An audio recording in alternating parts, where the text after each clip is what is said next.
buenas noches, bienvenidos a Tocando Vidas, que se viste de gala con la presencia de Porfirio Muñoz Ledo, quien es un gran mexicano y en la actualidad pues es el comisionado para la reforma política de la Ciudad de México y además preside el grupo que tiene como encargo ni más ni menos que redactar la Constitución, la primera Constitución de esta nueva Ciudad de México en su estatus ya de entidad federativa ya equivalente a un Estado.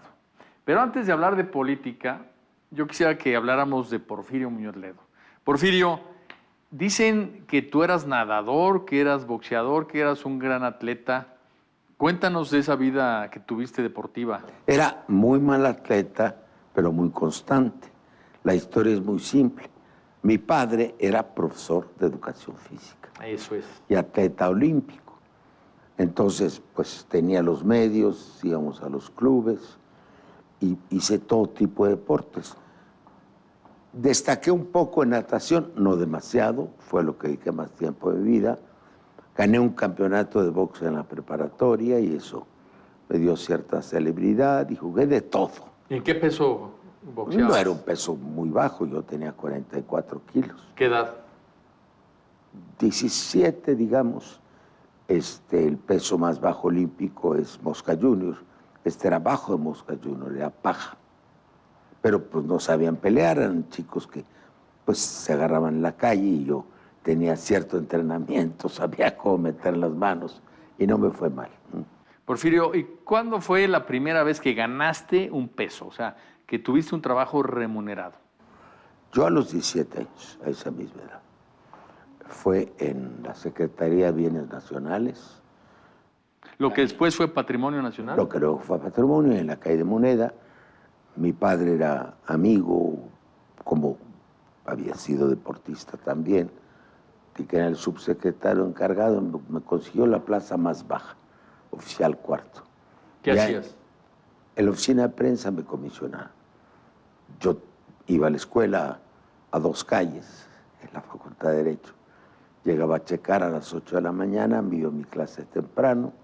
Fundamentalmente revisar los periódicos, éramos 3 personas, una oficinita pequeña, hacer la síntesis, meterla a un mimeógrafo, mandarla o llevarla a las oficinas de los funcionarios y luego me dieron la posibilidad de hacer boletines de prensa que yo mismo dejara en las tardes a los periódicos que estaban todos entre Bucareli y Reforma, otros en Basilio Vadillo. Me conocieron los reporteros de Javier. O sea, entras a la política por comunicación social. Pero no a la política, pues era una chamba. Bueno, pero era un trabajo en una Secretaría de Estado. Sí, pero no era política, yo era el último rango de la administración. ¿Cómo dirías que entraste a la política? Yo entré a la política después. Entré en la facultad, justamente dejé mi empleo en Bienes Nacionales porque empecé a participar en concursos de oratoria, que me dieron premios en dinero, pues en la casa no había muchos recursos, mi madre era profesora también, y bueno, gané el concurso nacional e internacional de oratoria, y entonces me dediqué a la política estudiantil. ¿Y a la política? Fui presidente de la Social Unos de Derecho, presidente de la Federación de Estudiantes de Derecho, luego me fui un tiempo largo a Europa. A la política entré de modo más casual. Yo tenía una gran vocación política, pero me formé como opositor al régimen, no sé si me expliqué. Pues me costaba mucho trabajo entrar al gobierno. Yo regresé de Europa para ser profesor en la Escuela de Ciencias Políticas, me dediqué a hacer traducciones, yo venía de Francia, hice la primera traducción de la Constitución de 17 al francés, que ahí la tengo, publicaba ensayos. Y luego el señor Torres Bodet, el presidente de los Mateos, me quería mucho, me conoció como estudiante. ¿No trabajaste con él? Sí, estuve como asesor externo, pero no quise y se lo expliqué, cosa que no gustó mucho a sus gentes, que yo no quería dejar la tesis que estaba haciendo sobre el sistema político mexicano, que fue lo que realmente estudié en Europa. Y después, el señor Torres Bodet, el famoso ministro de Educación, que había sido embajador en Francia cuando yo estaba allá y que me tomó mucho aprecio, fue el que me mandó Yo 2 años di clase en Europa, en Francia, en Toulouse. Me estuvo insistiendo para que me fuera a la Secretaría de Educación. Yo a los 28 años le acepté al señor Torres Bodet, a condición de no dejar mis clases. Entonces entras al gobierno Por la Secretaría por de la Educación. Secretaría de Educación Como con Torres Bodet. subdirector general de Educación Superior e Investigación Científica a los 28 años. ¿Por qué?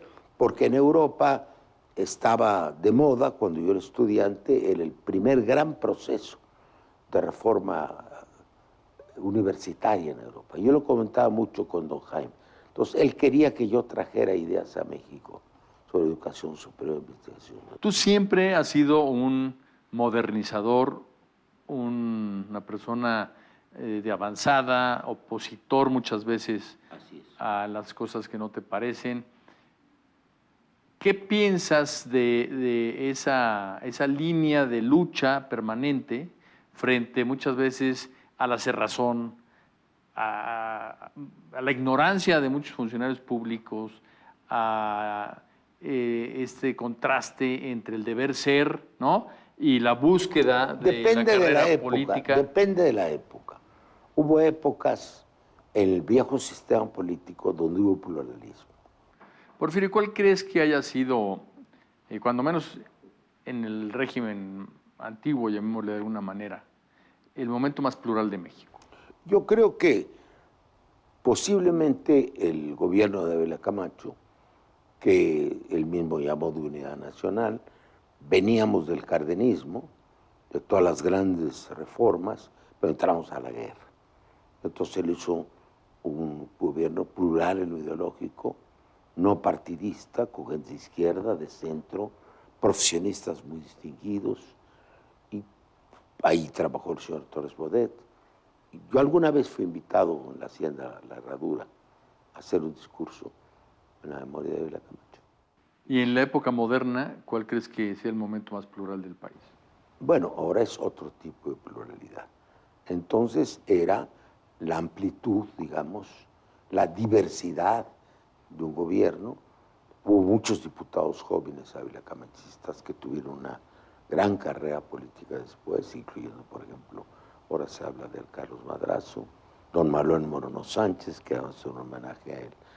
No, el pluralismo propiamente dicho, que es la competencia entre partidos políticos, se estableció cuando nosotros ganamos el Congreso de la Unión en 97, que fue la primera vez que el partido oficial, que tenía un monopolio casi completo, aunque tenía espacios reservados a la oposición, pero muy acotados en la reforma de Reyes Heroles, realmente le quitó la hegemonía de un poder del Estado al gobierno. Ahí empezó el pluralismo mexicano, pero se pervirtió, porque se hicieron arreglos de todo tipo, o sea, el régimen un poco perverso que vivimos, donde no cambiaron las cosas de fondo, no se hizo una gran reforma del Estado. Entonces, la alternancia democrática del 2000 resultó un absoluto fracaso, porque se repitieron los mismos vicios. Igual que se pluralizó la política, se pluralizó la corrupción. Fue una especie de metástasis de la corrupción. Se coló por todos lados. Y empezaron los pactos por abajo del agua que han venido a dar al traste al sistema mexicano. ¿Qué opinas tú de este concepto partidocracia? Yo pienso que es una enfermedad, es una manera de llamarlo. La partidocracia es una enfermedad, pero hay que distinguir. Una cosa es la existencia de los partidos, que es importante, indispensable, y otra cosa, el monopolio del poder de los partidos en arreglos clandestinos. Pasamos de un sistema de partido hegemónico a un sistema de hegemonía de partidos. Esto no quiere decir que los independientes sean necesariamente la solución. Significa que tiene que cambiarse de fondo el régimen político.